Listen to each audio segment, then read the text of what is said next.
Hello my dear, welcome back to Education Adda 22। I hope कि आप सब लोग अच्छे होंगे और अपनी तैयारी को और भी बेहतर कर रहे होंगे। तो हम बात करते हैं कि सुप्रीम कोर्ट के अंदर अभी चल क्या रहा है।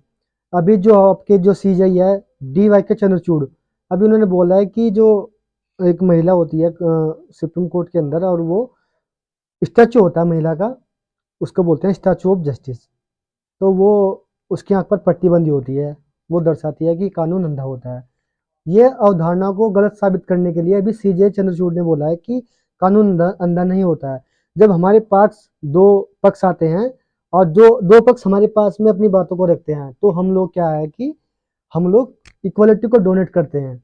हम इक्वलिटी को जो डोनेट करते हैं कि हम किसी के साथ में कोई भेदभाव नहीं करेंगे। और इसको लेकर के उन्होंने अपने अ, संविधान के अभी बोला है कि जो तलवार लेकर के, उसके एक हाथ में तलवार होती है और एक हाथ में होती है तराजू। तो वो क्या करते हैं कि हम न्याय को समानता के अंदर तोलेंगे। ठीक है।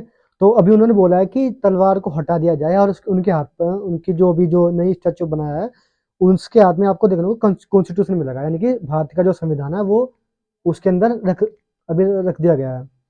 तो अब बात करते हैं कि ये आखिर हुआ क्यों है।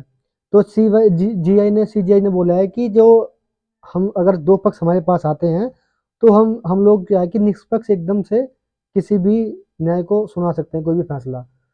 तो हम इक्वलिटी को डोनेट करते हैं और हम किसी के साथ में कोई भेदभाव नहीं करेंगे। तो इसीलिए ये अवधारणा को गलत साबित करने के लिए अब कानून अंधा नहीं है, कानून सबके साथ में समान बर्ताव करेगा। और इसी को लेकर के हम बात करते हैं कि अभी जो डीवाई के चंद्रचूड़ है, इनका जो कार्यकाल है वो 30 नवंबर को अभी समाप्त होने वाला है। 10 नवंबर को इनका कार्यकाल समाप्त हो जाएगा। और अभी भारत के नए मुख्य न्यायाधीश कौन बनेंगे, तो 51 यानी कि 91 नंबर के न्यायाधीश अभी इंडिया को मिलने जा रहे हैं, जिनका नाम भैया संजीव खन्ना। जो संजीव खन्ना थे, अभी इनके जो एज है वो 65 ईयर की है, और इनका जो कार्यकाल है वो बहुत छोटा रहने वाला है। अब हम बात करते हैं कि सीजीआई की जो नियुक्ति होती है वो किस प्रकार से होती है। इंडिया के अंदर सीजीआई की जो नियुक्ति होती है वो वरीयता के आधार पर, यानी कि सीनियोरिटी की लिस्ट में, जो सीनियोरिटी की लिस्ट में जो सबसे टॉप पर आता है, उसको उसको क्या बोलते हैं कि जो उसकी नियुक्ति इंडिया के अंदर की जाती है। जैसे अभी आपके डीवाई की चंद्रचूड़ की जो नियुक्ति हुई थी, तो इस प्रकार से जो सीनियरिटी लिस्ट में सबसे ऊपर आता है, तो उसको उसको जो है नियुक्ति के लिए भेज दिया जाता है। तो हम बात करते हैं कि जो संजीव खन्ना है, वो उनका जो जन्म लिया वो कहाँ से स्टार्ट होती, तो दिल्ली के रहने वाले हैं, और दिल्ली से इन्होंने लॉ किया अपना, और फिर ये जस्टिस बने उसके, और दिल्ली हाई कोर्ट के अंदर ये एडिशनल जज बने, और उसके बाद में ये हाई कोर्ट के जज बने।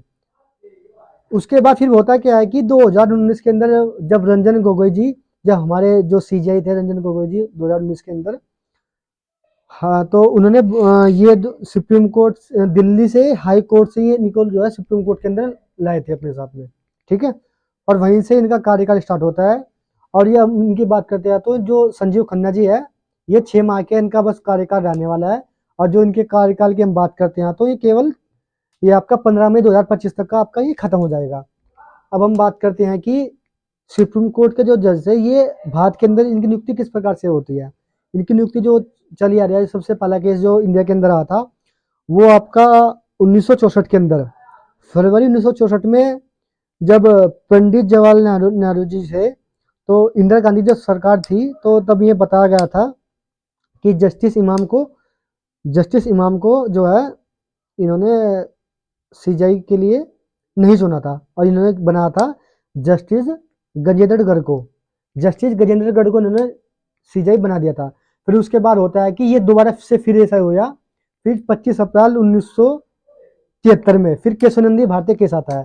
25 अप्रैल 1973 में केशवानंदी भारत के जब ये केस आता था, तो तब इंडिया के अंदर 3 सीनियर लिस्ट पर 3 का नाम आता था, जिसमें कि मैं आपको बता देता हूँ, इसमें कि आपका शेल्टर, ग्रोवर और आपका हेगड़े, ये 3 जो सीजे थे, ये सीनियर लिस्ट पे सबसे ऊपर के टॉप पर थे। फिर सरकार ने क्या करा कि 25 अप्रैल 1973 को फिर इन्होंने क्या किया कि एमरे को इन्होंने जस्टिस बना दिया। फिर केशवानंदी भारत, क्योंकि इन लोगों ने उनको इसलिए नहीं बनाया था क्योंकि ये केशवानंदी केस के खिलाफ थे, सरकार के खिलाफ थे। फिर उन लोगों ने बोला कि हम लोग जो है इस्तीफा दे देंगे अपना। तो फिर उन्होंने जल्दी जल्दी से करके ये उसको बना दिया। फिर हम बात करते हैं कि 1977 में एम एच बेगम के द्वारा, एम एच बेग यानी कि एम एच बेग को जो है उन्होंने एम एच बेग को उन्होंने सीजीआई बना दिया, जबकि हंसराज खन्ना को सीजीआई बनाना